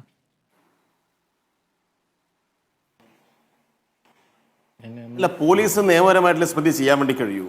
ഇപ്പോൾ ഹൈക്കോടതിയിൽ നിന്ന് മുൻകൂർ ജാമ്യം എടുത്തിട്ടുള്ള ഒരാളെ എന്നാൽ പിന്നെ അവിടെ വെച്ച് അറസ്റ്റ് ചെയ്ത് മറ്റേ സുരേഷ് ഗോപി സിനിമ കാണിക്കാൻ പറ്റുമോ? നിങ്ങളെന്താ ഈ ചോദിക്കുന്നത്? പോലീസ് മുന്നിൽ വന്ന പരാതി, അതുമായി ബന്ധപ്പെട്ട് പോലീസ് FIR ഇടുന്നു, അന്വേഷണം നടത്തുന്നു, പ്രതി മുങ്ങുന്നു, പ്രതി മുൻകൂർ ജാമ്യത്തിന് കൊടുക്കുന്നു, പ്രതിക്ക് മുൻകൂർ ജാമ്യം അനുവദിക്കുന്നു. പിന്നെ പോലീസ് എന്ത് ചെയ്യണം? പോലീസ് അവിടെ നിന്ന് തിരിഞ്ഞു പോണോ? ഇല്ല, വേണ്ട. നിങ്ങൾ എന്താണ് ഈ പറയുന്നത്? നിങ്ങൾ ചോദ്യത്തിന്റെ അർത്ഥം എന്താണ്? SIT ഒക്കെ ഉണ്ട്. ഞാൻ നിങ്ങൾ ചോദിച്ചത്രേ ഉള്ളൂ. പറയാൻ ശ്രമിക്കുന്നത് 15 എന്താണ്? ദിവസം നിങ്ങൾ പറയാൻ കോടതിയുടെ ശ്രമിക്കുന്നത് ഉത്തരവൊക്കെ എന്താണ്? വരുന്നതിന് മുമ്പ് തന്നെ എന്താ നിങ്ങൾ ചോദ്യത്തിന്റെ അർത്ഥം എന്താണെന്ന് മനസ്സിലായില്ല. രാഹുലിനെ ലൊക്കേറ്റ് ചെയ്യാനും പിടിക്കാനും ഒക്കെ കഴിയായിരുന്നു. അപ്പോൾ അതിലൊക്കെ ആ സമയത്തൊക്കെ മുടന്തിയത് എന്താണ്? ഇതിങ്ങനെ നീണ്ടു പോകട്ടെ, സ്വർണ്ണക്കൊളയിൽ നിന്ന് അല്പം ഒരു ആശ്വാസം ലഭിക്കട്ടെ എന്നതാണോ എന്ന് സംശയിച്ചാൽ അതിന് മറുപടി ഉണ്ടോ? താല്പര്യമുള്ളത് കൊണ്ട് ചോദ്യങ്ങളെല്ലാം താല്പര്യങ്ങളായിട്ട് വിലയിരുത്തി കഴിഞ്ഞാൽ ഒന്നും പറയാൻ പറ്റില്ല. താല്പര്യമുള്ളത് കൊണ്ട് സ്മൃതി അതെ സ്മൃതിയുടെ താല്പര്യമല്ലേ? അതെന്താ സംശയം? സ്മൃതിയുടെ ചർച്ച കേൾക്കുന്ന ആർക്കും മനസ്സിലാവില്ല സ്മൃതിക്ക് എന്തൊക്കെ താല്പര്യങ്ങളുണ്ട്. സ്മൃതിയുടെ താല്പര്യപ്രകാരം സ്മൃതിയെ ജനങ്ങളെ ബോധിപ്പിക്കാൻ വേണ്ടി ശ്രമിക്കുന്നത് 10-15 ദിവസം ഉണ്ടായിട്ടും LDF-ന്റെ ഗവൺമെന്റ് ഈ രാഹുൽ മാങ്കൂട്ടത്തെ പിടിച്ചിട്ടില്ല എന്നാണല്ലോ. അത് നിങ്ങൾ പ്രചരിപ്പിച്ചോ. പക്ഷെ ജനങ്ങൾക്ക് ഇതൊക്കെ കാര്യങ്ങളൊക്കെ വിലയിരുത്താൻ നിങ്ങൾ ആദ്യത്തെ ചോദ്യത്തിന്റെ നിങ്ങൾ ഇപ്പൊ ചോദിച്ച ചോദ്യത്തിന്റെ അർത്ഥം എന്താ? 15 ദിവസമായിട്ട് മുങ്ങി നടക്കുന്ന പ്രതിക്ക് ഇന്ന് പോലീസ് സംരക്ഷണം കൊടുത്തു എന്നല്ലേ? അതൊരു നിസ്സഹായാവസ്ഥയാണ് പറഞ്ഞത്. അതൊരു നിസ്സഹായാവസ്ഥയാണ്. നിയമപരമായി അങ്ങനെ ചെയ്യാൻ പറ്റുന്ന ആർക്കാ അറിയാത്തത്? ഞാൻ ചോദിച്ചതിന്റെ അർത്ഥം അങ്ങേക്ക് മനസ്സിലാവുന്നില്ല. ഞാൻ ചോദിച്ചതിന്റെ അർത്ഥം അങ്ങേക്ക് മനസ്സിലാവുന്നില്ല. ഞാൻ ചോദിച്ചതിന്റെ അർത്ഥം കൊടുത്ത പ്രതിയെ അതൊന്നുമല്ല. മുൻകൂർ ജാമ്യത്തിന് മുമ്പുള്ള കാര്യമാണ് ഞാൻ ചോദിച്ചത്. നിങ്ങൾ ചോദിച്ചതിന്റെ ധ്വനി എന്താ? നിങ്ങൾ ചോദിച്ചതിന്റെ അർത്ഥം എന്താ? നിങ്ങൾ ചോദിച്ച ചോദ്യം മുൻകൂർ ജാമ്യം കൊടുത്ത പ്രതിയെ എന്തുകൊണ്ട് അറസ്റ്റ് ചെയ്തിട്ടില്ല എന്നാണ്. മലയാളികൾക്ക് ആർക്ക് മനസ്സിലാവും? മുൻകൂർ ജാമ്യം കൊടുത്ത പ്രതിയെ നിങ്ങൾ സംരക്ഷിച്ചു എന്നാണ് ചോദിച്ചത്. മുൻകൂർ ജാമ്യം കൊടുത്ത പ്രതിയെ അറസ്റ്റ് ചെയ്യാൻ പറ്റുമോ? മുൻകൂർ ജാമ്യം കൊടുത്ത പ്രതിയെ അറസ്റ്റ് ചെയ്യാൻ പറ്റുമോ? അത് പറ. മുൻകൂർ ജാമ്യം കൊടുത്ത പ്രതിയെ ഇന്ന് അറസ്റ്റ് ചെയ്യാൻ പറ്റുമോ? നിങ്ങൾ ഇപ്പൊ ചോദിച്ചതിന് ഉത്തരം പറയാം. നിങ്ങൾ ഇപ്പൊ ചോദിച്ചതിന് ഉത്തരം പറ. നിങ്ങളാണ് ചോദിച്ചെന്താ? മുൻകൂർ ജാമ്യം കൊടുത്ത ഒരു പ്രതിക്ക് ഇന്ന് പോലീസ് സംരക്ഷണം കൊടുത്തു എന്നല്ലേ പറഞ്ഞത്? പോലീസ് ക്രമസമാധാനം പാലിക്കണ്ടേ? നിങ്ങളെന്താണ് പറയുന്നത്? ഈ ചോദ്യത്തിന് അർത്ഥം എന്താണ്? നിങ്ങൾക്ക് ചില താല്പര്യങ്ങളുണ്ട്. അതെ, ശരി, താല്പര്യം നിങ്ങൾക്ക് താല്പര്യമുള്ള ചോദ്യം മാത്രം ചോദിക്കാനല്ലോ ഞാൻ ഇവിടെ ഇരിക്കുന്നത്. ജനത്തിന്റെ ചോദ്യത്തിലൊക്കെ ഞങ്ങൾ ജനത്തിന്റെ മൊത്തം ചോദ്യം നിങ്ങൾ ഏറ്റെടുക്കണ്ട. നിങ്ങൾ ചോദ്യം ചോദിച്ചാൽ മതി. നിങ്ങൾ ജനത്തിന്റെ മൊത്തം ചോദ്യമാണ് വ്യാഖ്യാനിക്കാൻ വേണ്ട. നിങ്ങളാ പറഞ്ഞത് ജനം ചോദിക്കും. ജനം ചോദിച്ചോളൂ. ജനം ചോദിക്കുന്നുണ്ടെങ്കിൽ ജനം ചോദിക്കും. അത് ഈ തെരഞ്ഞെടുപ്പിലൊക്കെ കാണുന്നുണ്ട്. ജനം ചോദിക്കുന്നുണ്ട്. ജനത്തിന്റെ മൊത്തം ചോദ്യം എന്നിൽ കൂടിയാണ് വരുന്നത്. നിങ്ങൾ ധരിക്കേണ്ടതില്ല. ജനം നിങ്ങളെ ഏൽപ്പിച്ചിട്ടില്ല ചോദിക്കാൻ. ജനത്തിന്റെ മൊത്തം ചോദ്യം നിങ്ങൾ ചോദിക്കണ്ട. നിങ്ങൾ ചോദ്യം ജനത്തിന്റെ മൊത്തം ചോദ്യമല്ല. നിങ്ങളെ ചോദ്യം ജനത്തിന്റെ മൊത്തം ചോദ്യമല്ല. ജനം അങ്ങനെ ചോദിക്കില്ല. അത്യാവശ്യം മുൻകൂർ ജാമ്യം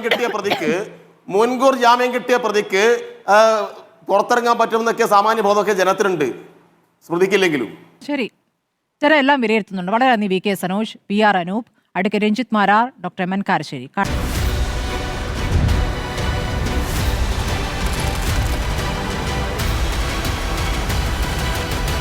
ഡിബേറ്റ് വിത്ത് സ്മൃതി പരുത്തിക്കാട്.